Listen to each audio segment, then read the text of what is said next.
Hello and welcome to the Parkinson's Foundation Wellness Wednesday webinar. The Parkinson's Foundation is a nonprofit focused on bettering the lives of those living with Parkinson's through improving care and advancing research.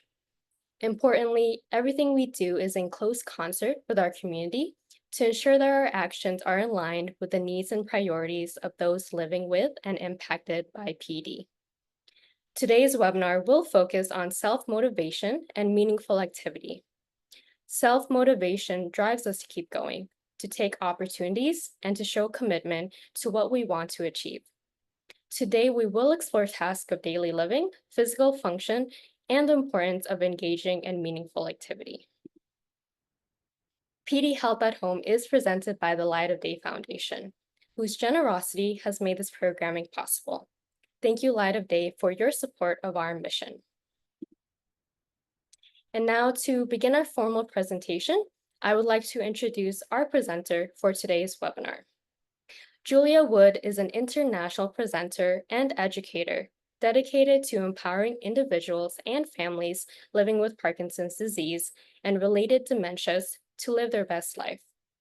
She is also passionate about educating healthcare professionals who serve this community to better understand the integral role of holistic, interprofessional, evidence-based care.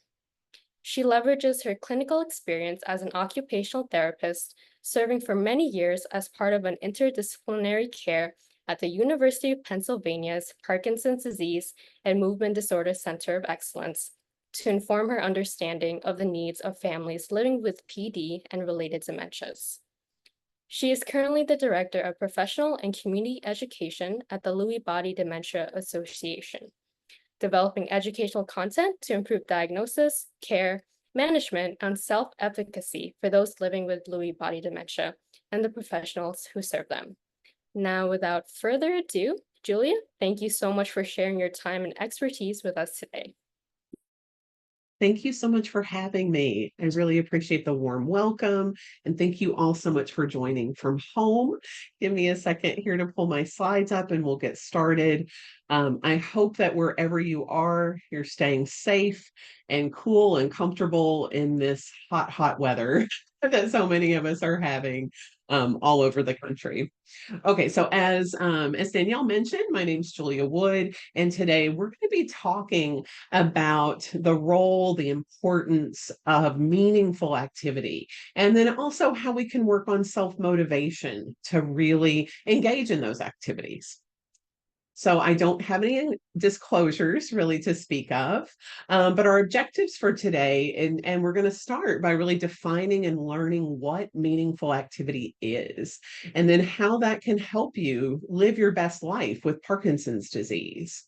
We're also going to discuss the role of self-motivation in achieving engagement in meaningful activity and some hands-on strategies that you can do to work on that at home.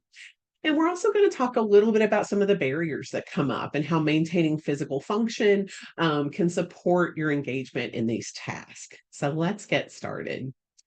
So I think it's always important to start by defining what it is that we're talking about, right? So when we talk about a meaningful activity, number one is that something that should be enjoyable.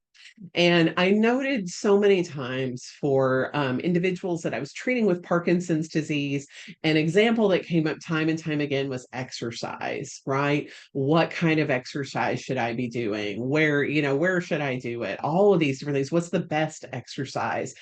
A lot of research really suggests that enjoyment plays a huge part in not just exercise, but also things that we want to do. There's an internal intrinsic motivator that happens when something's enjoyable to us. So, like for myself, for example, I'm a lot more likely to show up for a dance-based fitness class than I am for a stationary cycling class. But my husband's the absolute opposite. So this is very unique and individual to who we are as people. We also want to make sure too that it should be suited to our individual skills, our abilities, our preferences. And of course, those things are changing over time with Parkinson's. And sometimes that puts up potential barriers and hurdles that we might have to overcome to stay engaged in some of those activities. And it's important to note that it's typically related to personally relevant goals. So you need a reason to participate. So it's not just with Parkinson's, you don't just do exercise because, well, somebody said that I should. Probably every single webinar almost that you join here, they're talking about how it helps with non-motor symptoms or motor symptoms or depression or movement. So we really want to make sure whatever it is that there's a reason behind that. And then it has to be engaging. And that's more than just being physically present. That is something that really engulfs and takes on your attention, your passion. You want to maybe learn more about it. Maybe you want to find more ways to engage then. And also, this is one that I think is so important that we'll delve into a little bit more. It expresses and reinforces identity. So, what do we mean by that? That sense of identity, if you think about yourself, and I'll give myself as an example. I'm an occupational therapist, right? I have professional roles that I take on. But then I also have my role as a mother. I have two daughters. I also have the flip side of that. I recently was a healthcare navigator for my mother. So that role as a daughter took on different meaning for me. I'm a wife to my husband. I'm a dog mom. I'm a Bichon Frise that I love. And so I could go on, but our sense of what we do really impacts and shapes our sense of who we are. And so, of course, we want to think too about having both adequate cognitive and physical abilities to do whatever the task is. And sometimes that might mean that things need to be adapted over time based on those changing abilities. And then we also have to consider the availability of activities and resources. So, something that I loved a lot when I lived in the Pacific Northwest was I could walk out of my door and walk uphill, and I was literally in this beautiful forest. I don't have that resource available to me as close anymore. So I've had to kind of find other ways to find that forest bathing and that green space that was important to me. So we have to consider that as well. So engagement and how this links up to well-being is really interesting in the research. And this is specific to Parkinson's. And so in this article, they found that well-being for people was really measured by what they do. And part of that is having a sense of independence. And that's not just being able to do something alone or independently, but that can be part of it. But also this sense of satisfaction, of being a contributor, being useful to other people, being able to contribute and be of service. And I experienced this so recently with my mother who didn't want to burden me, right? It was going to be too much of a burden for me to help with her care. And she was really worried about that. But what I had to help her understand was how meaningful that was to me, to be useful to her at that time, to be able to be of service to her and contribute that meant so, so much to me.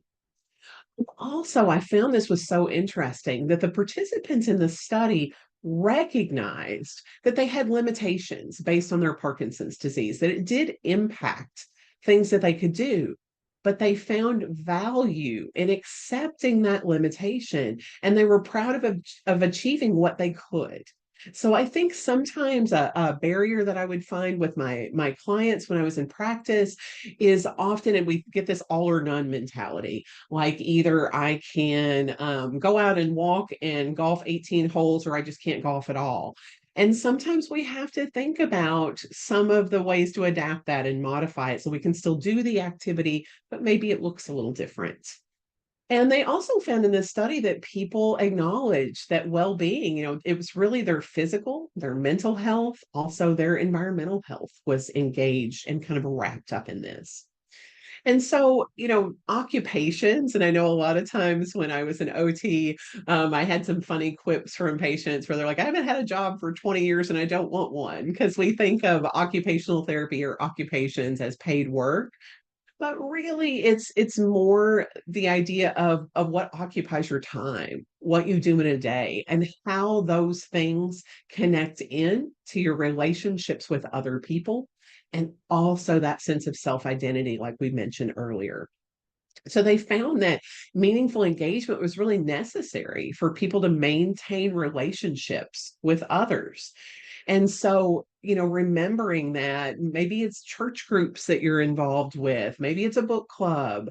But a lot of times, things that we do really connect and bond us into the relationships we have with other people. And then that sense of identity, people, this was a quote from that study. They're like, I feel as if I'm human when I'm able to do things that are meaningful to me. And so they also found that engage in the activity is really necessary for well-being. So that was really the overall was there was this association between people being able to engage in what was meaningful, relevant, fulfilling for them and their own sense of well-being.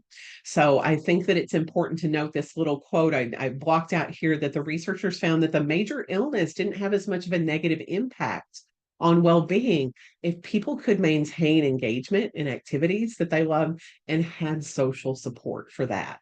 So I think, important for us to remember that we might have to change and adapt over time, but that adaptation is important as well. So then let's dig a little deeper here into that sense of identity that I talked about. So, there were some things that came up in this study where they really looked at how people were negotiating their identity with Parkinson's disease. And so they did some narrative inquiry with people. And they found that some of the issues that came up were attempts to kind of convey and maintain and negotiate that sense of identity. And I've just commented to one with my mom that difficulty asking others for help, and feeling like you're dependent on others or you're going to be a burden to other people.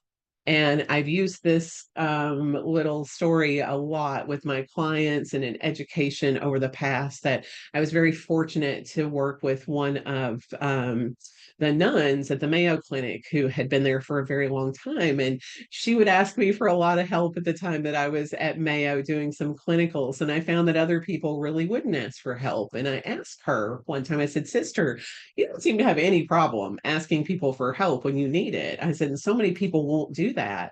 And she said, asking others for help allows them to do something good for their soul and also for ours. It's a win-win. And I'm not trying to make it religious or spiritual in any way.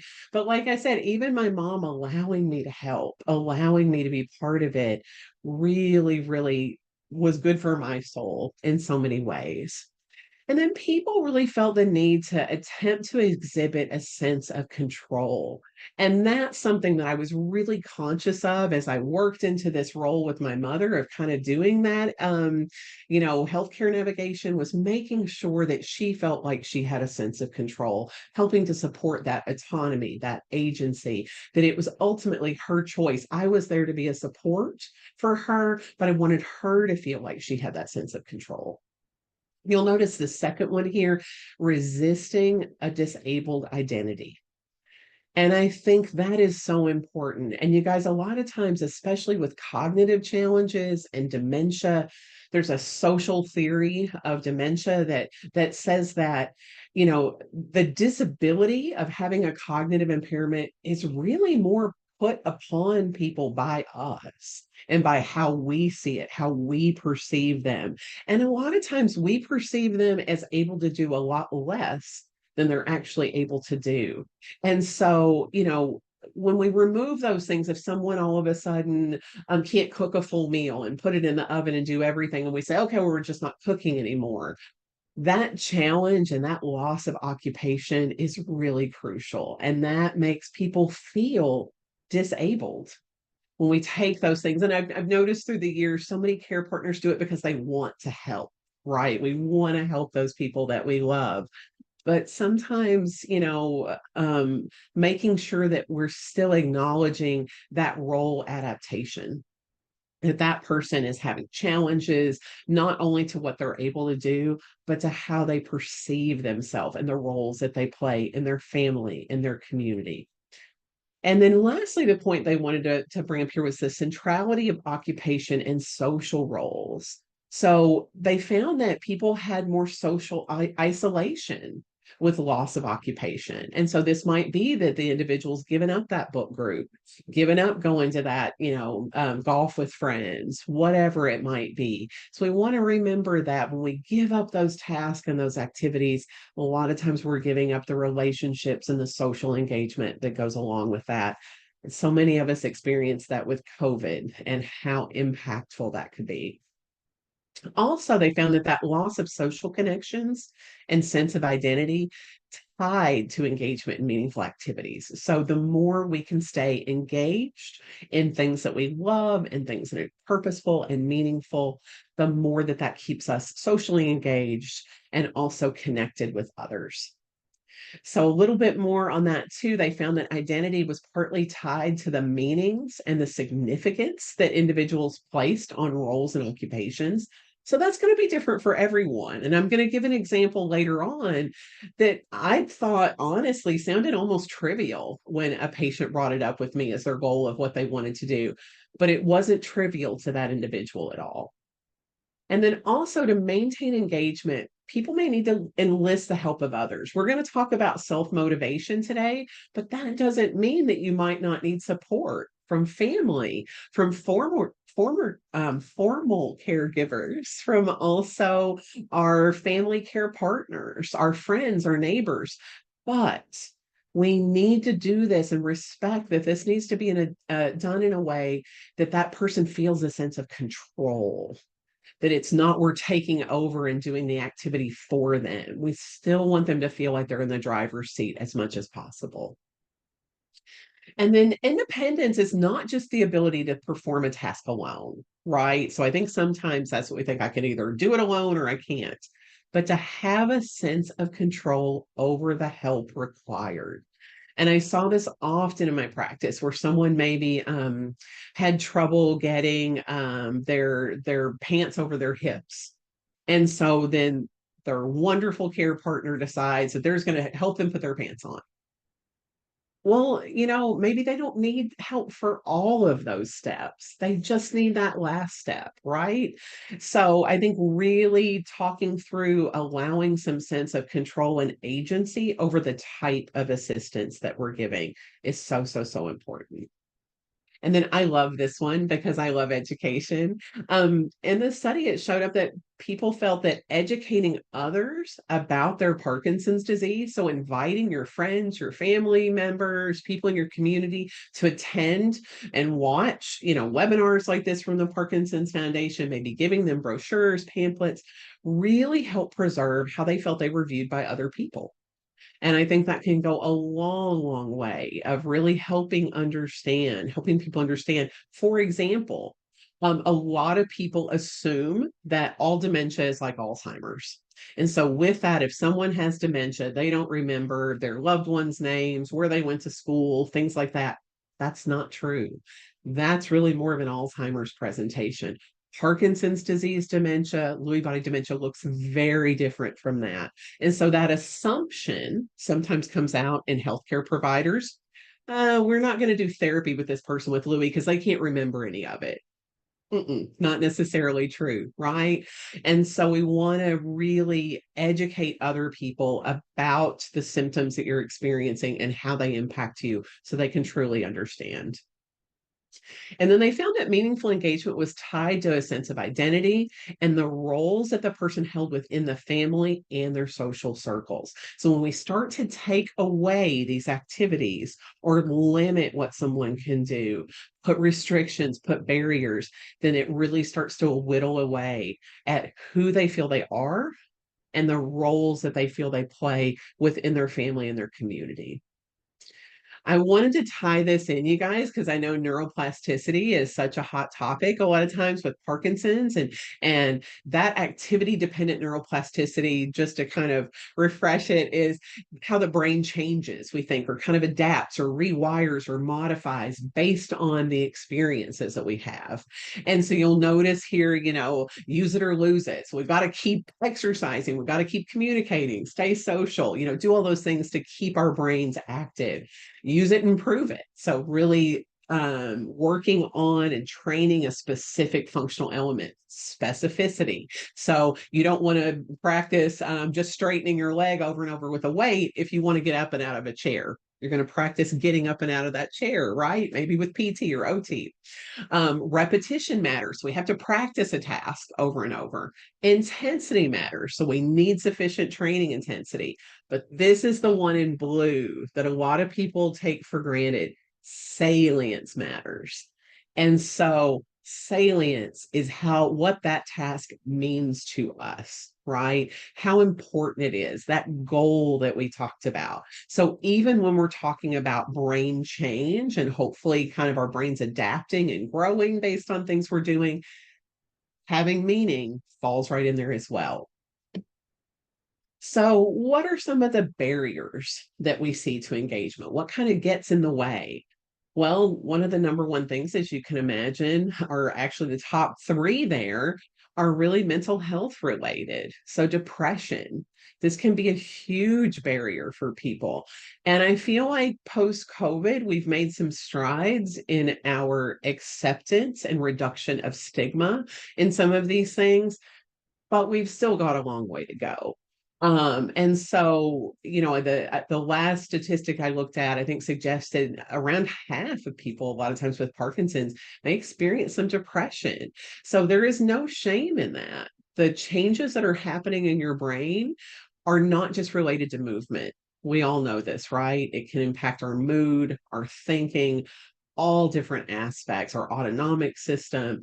And so, if you're experiencing depression, if you're not sure if you're experiencing depression, but you wonder, definitely talk about these things with your healthcare provider, get support, get help. It doesn't always mean that you're going to have to take another drug. That's what I heard so much from people was, well, I don't want any more medications. Let your doctor know that I'm worried that maybe I'm having a little depression or anxiety, but I don't want to take another pill, and they can put you on the right track of maybe it's counseling or joining a support group, like what could be helpful for you.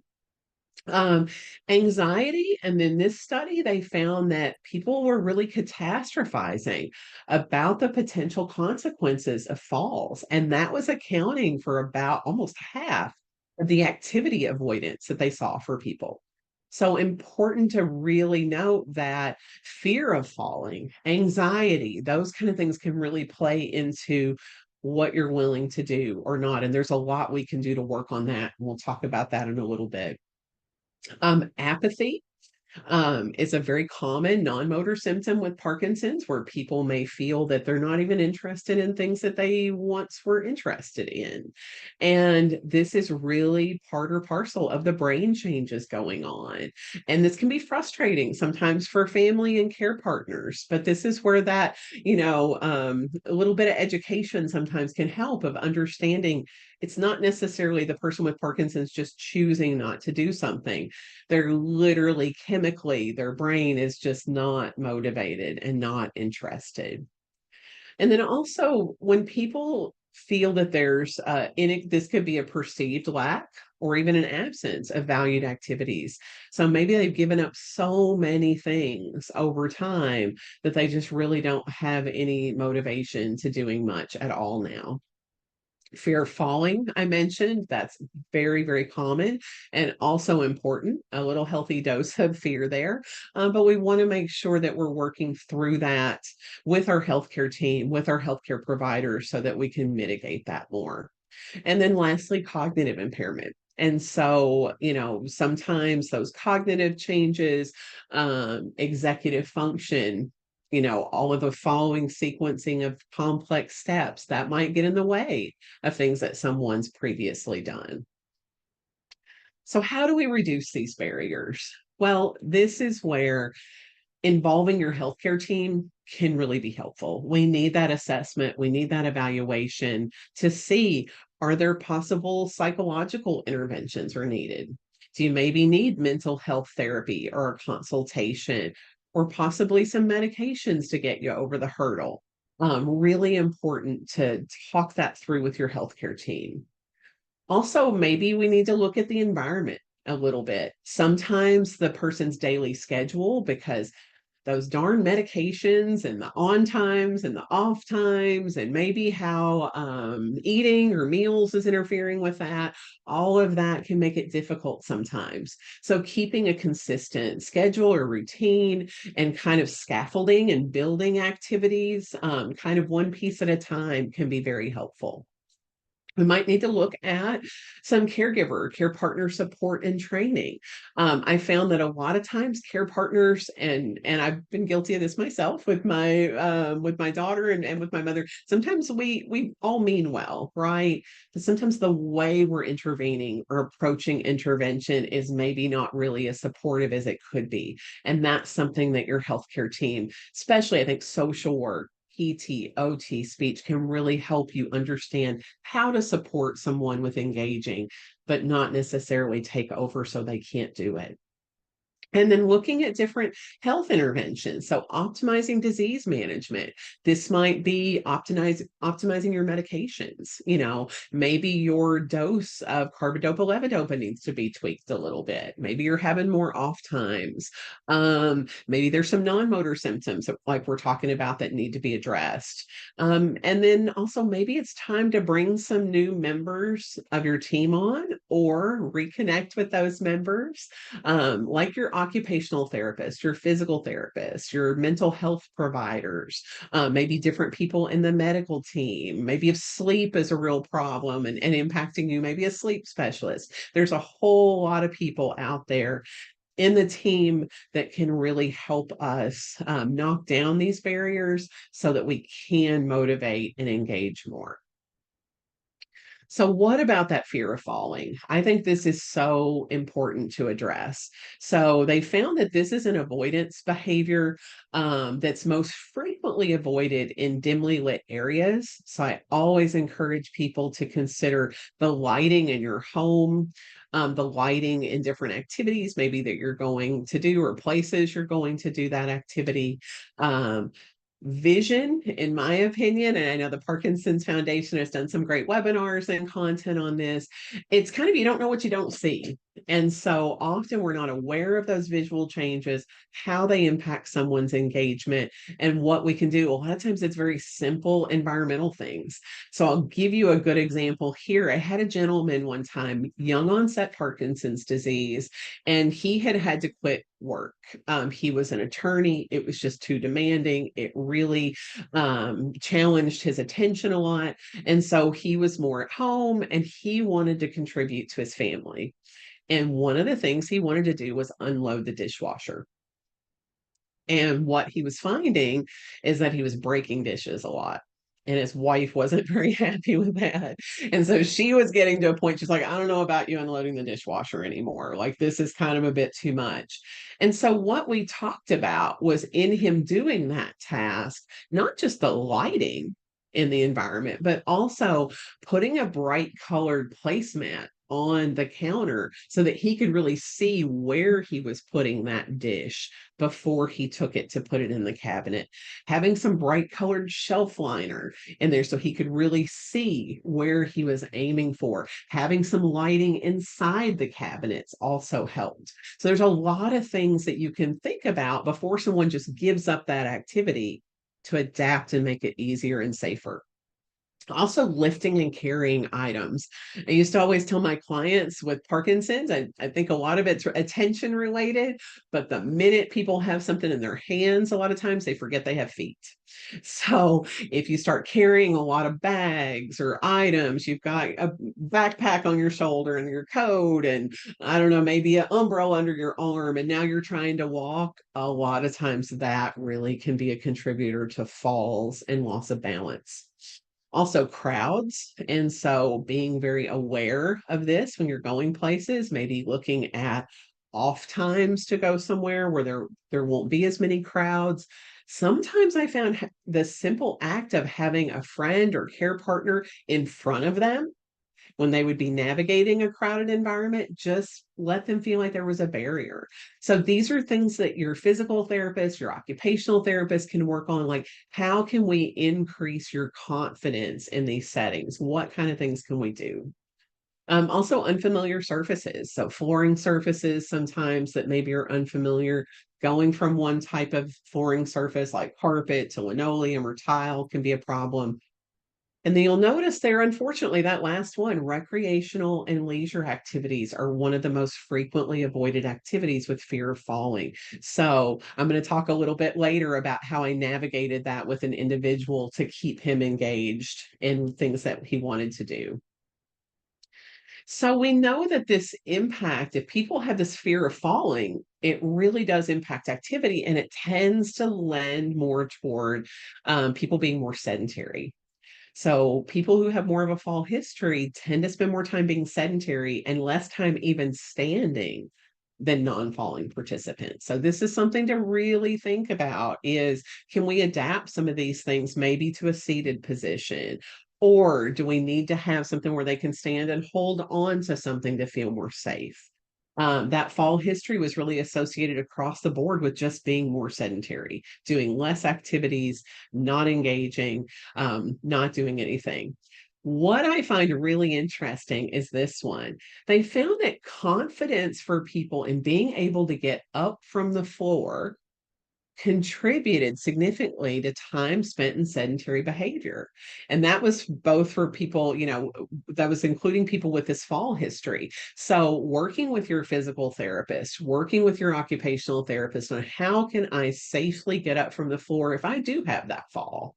And I know in our clinic at Penn, we typically worked on this with people before falls were even really a problem. There's some great exercises out there. The Parkinson's Wellness and Recovery Program has a whole, like a prone exercise sequence that's pretty much some of the things you have to do to get up from the floor. So it doesn't always have to be, necessarily, okay, we're going to practice getting up from the floor. Now, there's different exercises and things you can do that will really help create that sense of confidence. And they found too that there needed to be more emphasis on improving capacity to safely complete activities of daily living. So, what does that mean? I fought this battle all the time with my clients where, let's say you're having some significant falls, right? And I'm like, why don't we try a tub transfer bench? Maybe the foot's caught a few times on the edge of that tub going into the tub. We've had some near falls, and then I don't want to do that. It's a slippery slope. Once I start doing that, I'm not going to be standing up for anything. You guys, it's not an all or none. Feeling safe when you are doing things you have to do to care for yourself, like get dressed, take a shower, go to the toilet, all of those things, that is so important. And so, an ounce of prevention is worth a pound of cure. And I used to tell my clients, it does not mean that maybe once you get on that tub transfer bench, you have to sit there the whole time and take your shower. We know that having the eyes closed for shampooing hair, that's going to impact the balance system. So maybe you've got a wand and you sit to wash your hair, but maybe then you stand up to wash your back because you feel safer then. There's a lot of different ways to work on this. So it's not, once again, all or none. Sometimes sitting down to put on pants, and just get the feet threaded through. That can really go a long way to help someone feel safer. So I want you to really think about that today after this call of how confident and how safe do I feel when I'm doing my activities of daily living? Am I worried about falling? Because that's time to see an occupational therapist, a physical therapist, so we can really look at how can we build up your confidence and make you feel better about those activities. I love this so much. This is so true. This study found that when people engaged in community programs, so they found people with Parkinson's who participated in community based programs were more likely to retain a wide repertoire of activity and role engagement as compared to people with PD who didn't access those programs. So, You see it all the time. I know I do a cognitive fitness class, and what I've noticed is once somebody's in my class, then the next thing you know, they're in a support group over here. They're taking a dance class, an art class. They're on Mindfulness Mondays.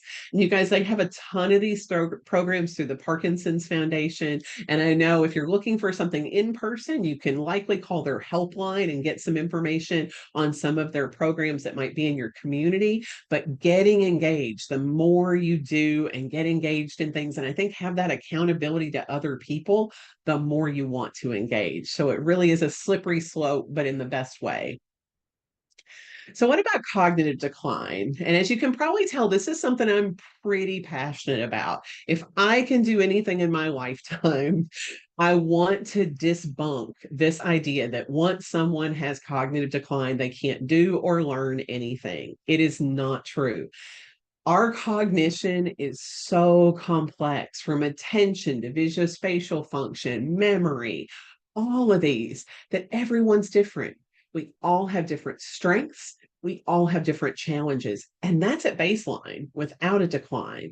So we need to really remember that and not just throw people away and think that they can't engage if there's cognitive issues. So this was in participants here that had a subjective cognitive impairment. So keep in mind, these weren't people that, so many people a lot of times with Parkinson's, we might do a mocha on you, right? It's like, you're actually, you're fine, you're within normal limits, but you notice the changes. You notice the difficulty multitasking. You notice that change from baseline. So they found that people were able to identify goals. They had them set at least 3 goals and look at the diversity of these, managing their symptoms and their cognitive challenges, working on time management, because a lot of times the slower thinking, the slower movement, our time management really changes. Technology use, engaging in leisure participation, looking at home management tasks, maintaining their friendships, looking at care of others, and volunteering. So I think this is important to note that even if there's cognitive issues, we still can engage. Just to beat that a little bit more, research suggests that with Parkinson's progression, participation in meaningful occupations is associated with more favorable cognitive outcomes, including enhanced attention, orientation, memory, verbal fluence, language, and visuospatial skills. So if you think about just engaging, let's say, in I'm trying to think of one, making your breakfast.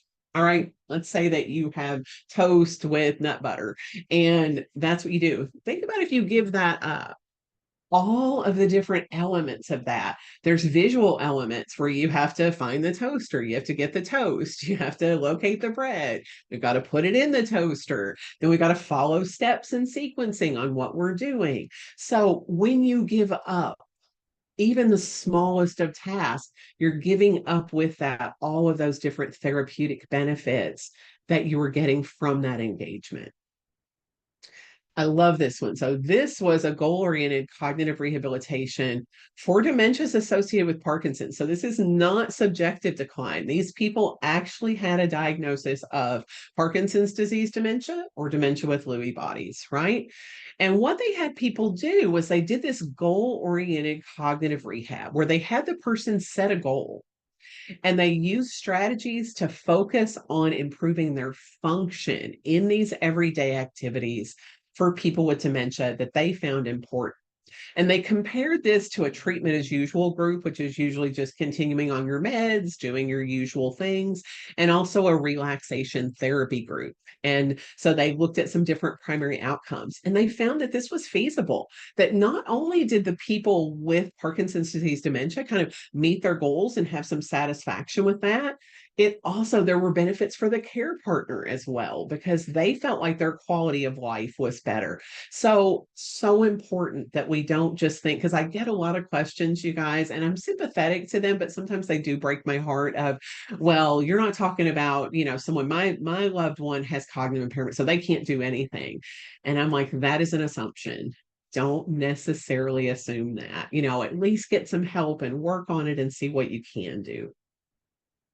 So, how do we break down these barriers and get more of that self motivation? Well, I think number one, you've seen from a lot of these things, setting realistic goals, right?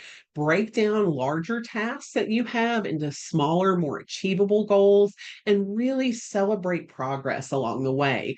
So, I think something to be careful of is don't be like, that's it, that lecture was great. I'm going to go out and join 5 exercise groups and start them this week.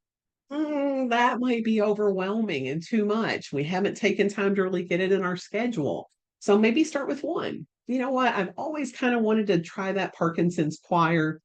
I'm going to do that. I'm going to try to attend that weekly for the next month. When you do it, celebrate. Give yourself a treat. Buy yourself something nice. Go do something that you want to do. Give yourself that pat on the back. We love rewards. Structured routine. People hate hearing this sometimes, but it's so important that you establish a daily routine. And keep in mind, it doesn't have to be carved in stone. We have to be flexible with a lot of the fluctuations, and those could be motor fluctuations or cognitive fluctuations with Parkinson's. But trying to have a sense of consistency can really support a sense of purpose and also set up that stable environment for us to try to get these things done. And then adaptive strategies. We're going to talk more about that here at the end, but modifying tasks to accommodate your Parkinson's symptoms.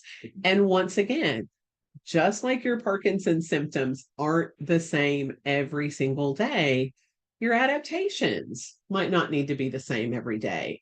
I had people that sometimes would have a lot of tremor kick up, right? Or motor fluctuations and off times. And then they'd be trying to get dressed and have trouble buttoning their shirt. And I'm like, hey, why don't we get one of those magnetic fastener shirts? And I used to call them Chippendale shirts because you can blast off those buttons really quick. And then if you're having a bad day, you wear that shirt. If you're not having a bad day, you wear your normal shirt that you button. It doesn't have to always be the same. Those things are around to make an activity easier. Occupational therapists can really, really help with this. And of course, if it's around community mobility or getting on and off a bus or maybe communication, your physical and speech therapist can help as well. But really bring us in your team and let us help you adapt. And then to get motivated, oh my gosh, there it is again, physical activity. We know that regular exercise, even just gentle movements, passive range of motion, more movement around the house can improve mood and motivation. So really important to find some ways to get moving and active more. Mindfulness and relaxation. You guys, I do such a great job at the Parkinson's Foundation here with those Mindfulness Mondays. There's been some great research on the benefits of mindfulness with Parkinson's, and there's definitely not really any harm that I've seen. So, this can really help reduce your stress, enhance motivation, I think help you get some clarity. So, I would encourage you to consider participating in some of those activities. And then hobbies and interests. Think about things you enjoy, right? One thing I used to do with people is ask them, name 3 things for me that you really enjoy doing in your life. Well, I can't do any of them anymore. Well, tell me what they are and let's see if we can figure out some ways to adapt it. And then also, too, maybe it's from that pursuing a new hobby or learning a new skill. I met a beautiful woman one time back in my Parkinson's Action Network days of doing advocacy on the Hill that had been a portrait painter. And we all know how detailed and finite that is, right? And so she had a good amount of tremor. She was kind of mid to more later stages of the disease, but she still wanted to paint. So you know what she started doing? She would take a straw and she would dip it in paint and she would blow it on the canvas, kind of Jackson Pollock style. She created some really cool stuff and she really enjoyed it. It was like a new medium that she had never thought about. And then lastly, I know we're talking about self motivation, but social support is so important for that self motivation too. Connecting with friends, connecting with family, maybe support groups, maybe community exercise groups. Those social interactions can really boost motivation and help you motivate to want to do more. All right. So I want to give you some real world examples here before we go to take questions, because I think that, like I said earlier, I think a lot of times people think, it's just like going to be this big grandiose goal. This gentleman had Parkinson's disease, dementia.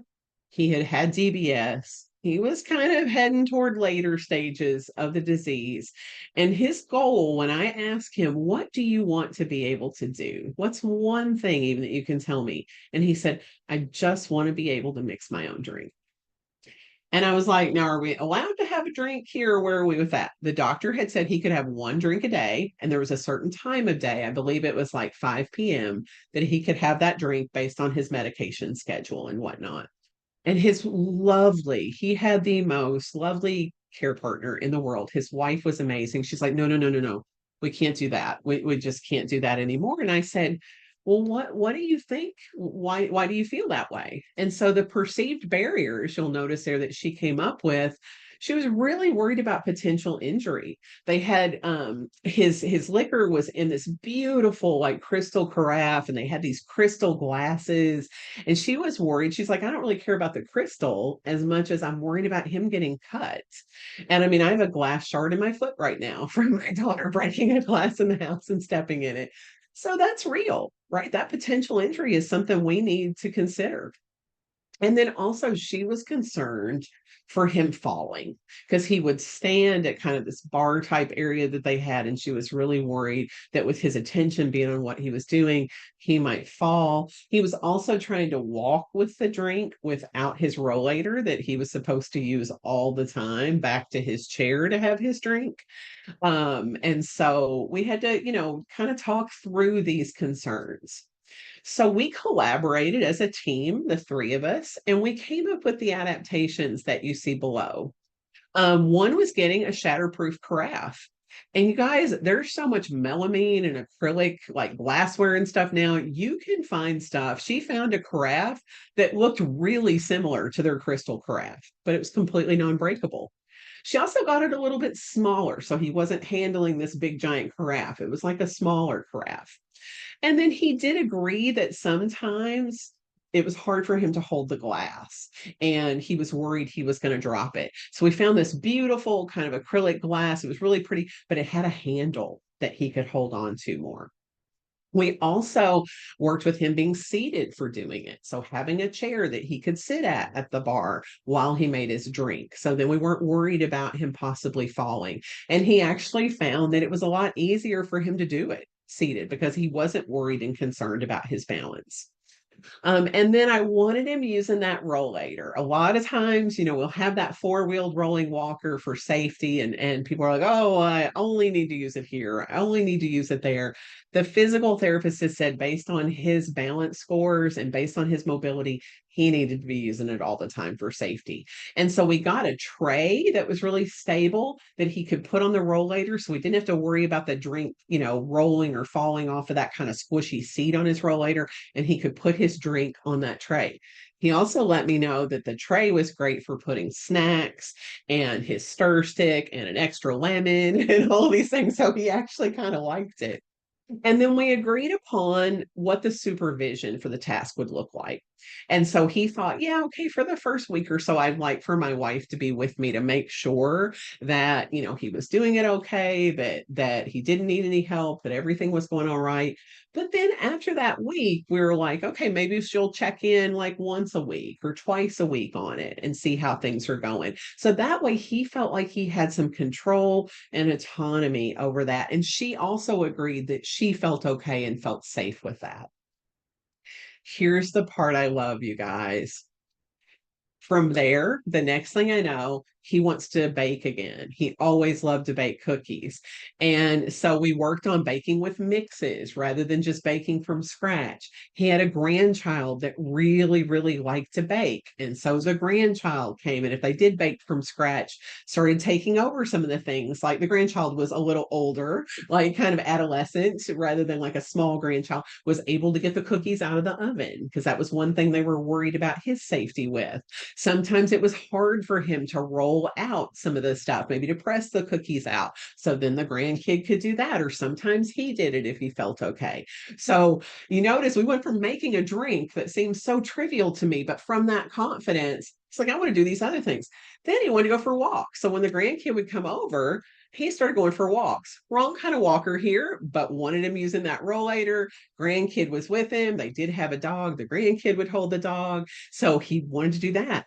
And the one that I loved and I thought was so beautiful, and we actually worked with speech therapy on this as well, was he wanted to get back to some of his church activities where he was reading some of these novenas. And I'm not Catholic, so if I misspeak or describe anything incorrectly, please excuse me. But what I did with these novenas is I broke them down into smaller chunks. I enlarged the font size for his vision. I made it bold. We worked on what chunks were okay for him. And so he had like a little booklet of the novena broken down that he could follow. And then he worked with speech language pathology too on his vocal volume with doing some of those things. What was loud enough? So he actually got involved in his church again. And all of this from making one drink. So some take home points, and then we'll take questions here. I hope from this that I convinced you that engaging in meaningful activities is important for maintaining well-being across all stages of Parkinson's disease and despite the level of cognitive impairment. That doesn't mean it's not going to look different for everyone. But I had a gentleman one time, you guys, his mocha was a 6, I believe. He stared pretty much at the floor. You would look at him and think he can't do anything. So I asked his wife, what made him tick? What did he love? Right? He loved muscle cars like Corvettes back in the day. I brought up pictures of muscle cars, and I bet we sat and looked through those pictures online. And he told me, oh, that's a 69, blah, blah, blah, or that's a this. And so they got magazines about him. They got stuff. So, you know, don't necessarily assume that someone can engage. There are a variety of barriers so that can impact this for people living with Parkinson's, and those are both motor and non-motor. And so you want to really work with your care team, try to identify what those are, and work with people to get help to better manage your symptoms so you can engage.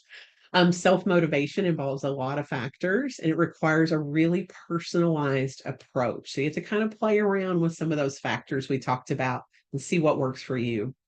And then lastly, I know we're talking about self-motivation, but you guys involve your multidisciplinary care team to support you to break down whatever those barriers are, help keep you engaged, maybe learn about resources available in your community so that you can keep doing the things that you want and need to do.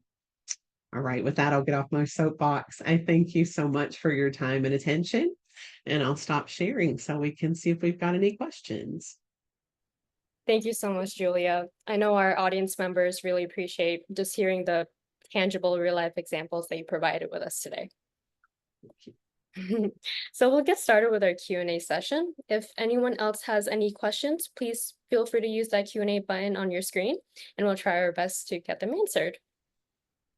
Okay, so the first question that came in is, how do I combat the feelings of apathy and get myself to get up and do the things I know bring me joy when I don't want to?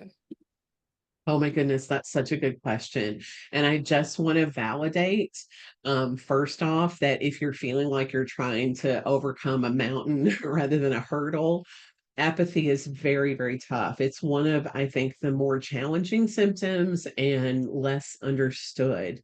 I will be honest, there's some research out there on apathy that delves into this a little bit, but I think a lot of what we've talked about today is really it, looking at what makes you tick, what will motivate you, maybe creating a little bit of a schedule, a reward system. Definitely talk to your healthcare provider, not assuming that you haven't, perhaps you have, but really saying, hey, I'm struggling, I'm having a lot of apathy. There are some medications that could potentially help.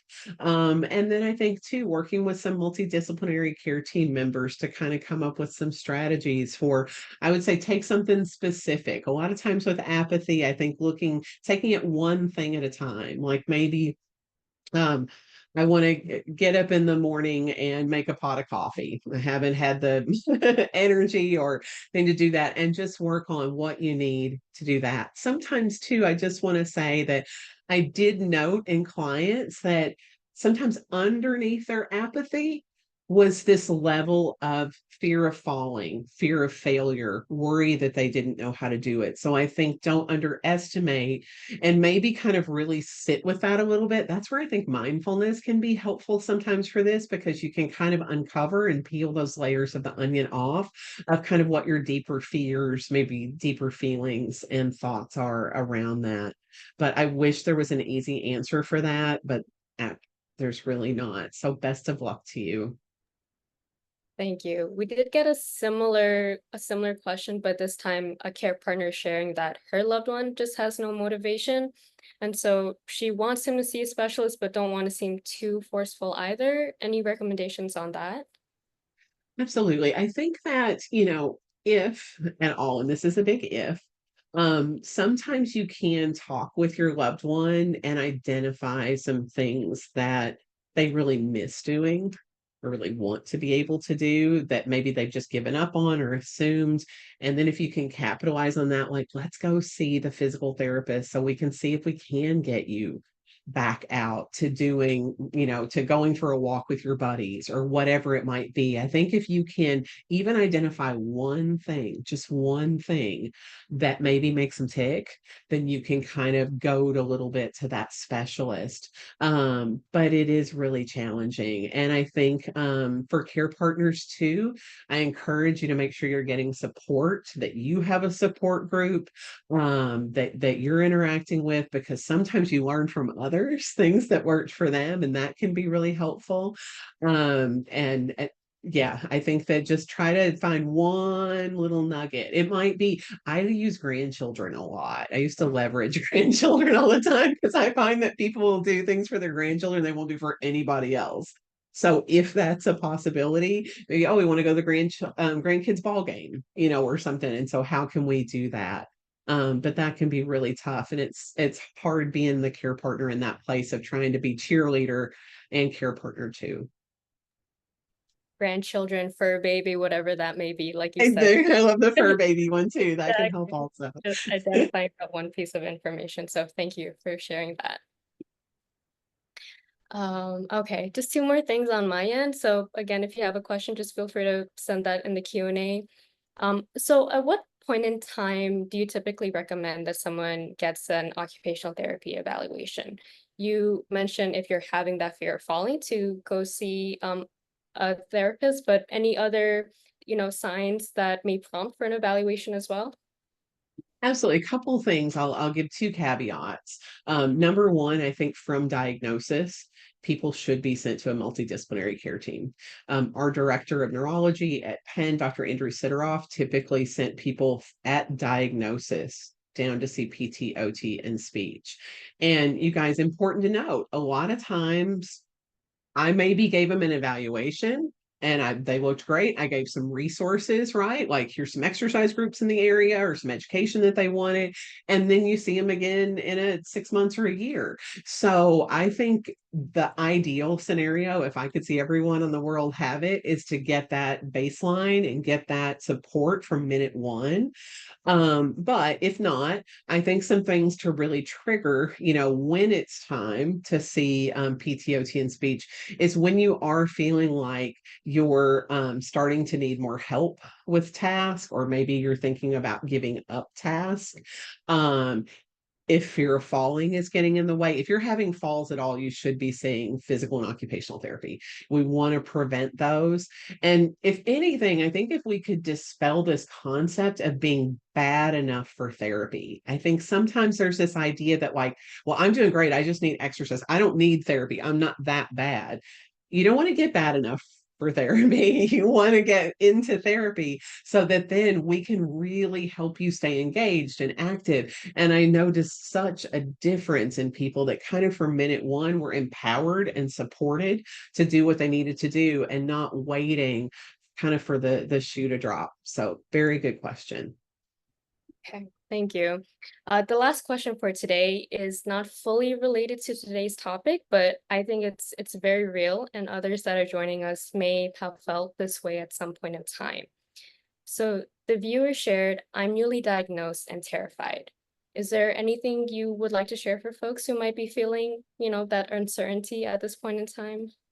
Absolutely. And I hear that. I heard that a lot from my patients who were newly diagnosed, and that is real and that's very valid. What I would encourage you to do are two things. Number one, limit your exposure to information that is not accurate.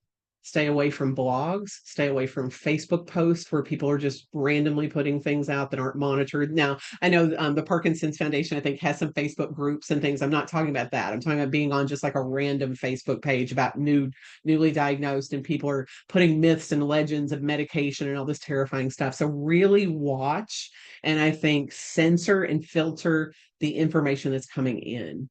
I think try to find a support system that works for you. That's going to be different for everyone. I had some people that really came to us as therapists early on. And like, we have this great video of a gentleman that was young and newly diagnosed. He's like, the therapists are like my friends now because he felt like he could come in and tell us what was going on.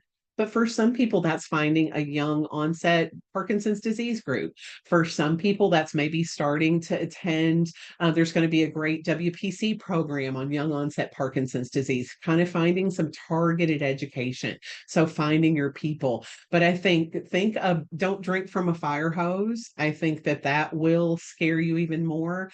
Maybe write down what are my three questions about Parkinson's disease that I have, or my three fears, and then look at what information do you want to find, curate it from a reputable source, one of the national nonprofits. There's a lot out there now for people who are newly diagnosed, and I think consider getting some counseling as well. A lot of times talking that through with someone with those fears and whatnot can help a lot. But please know you're not alone. There's a lot of people out there that are newly diagnosed, and I haven't met one single person that was like, yay, Parkinson's. Everyone has that fear and that uncertainty, and know that people are out there to help you, but you need to decide what that help is going to look like for you. Thank you so much, Julia. Let me reshare my screen. I really just thank you again for offering your knowledge and time for today's Wellness Wednesday. And a big thank you to everyone who's joining us today. The Parkinson's Foundation provides weekly education and wellness programs virtually through our PD Health at Home series, including Mindfulness Mondays, Wellness Wednesdays, Fitness Fridays, expert briefings, and our Spanish language programming, EP Salud en Casa. I'd like to invite you to join us for next week's webinar to explore the next steps in care.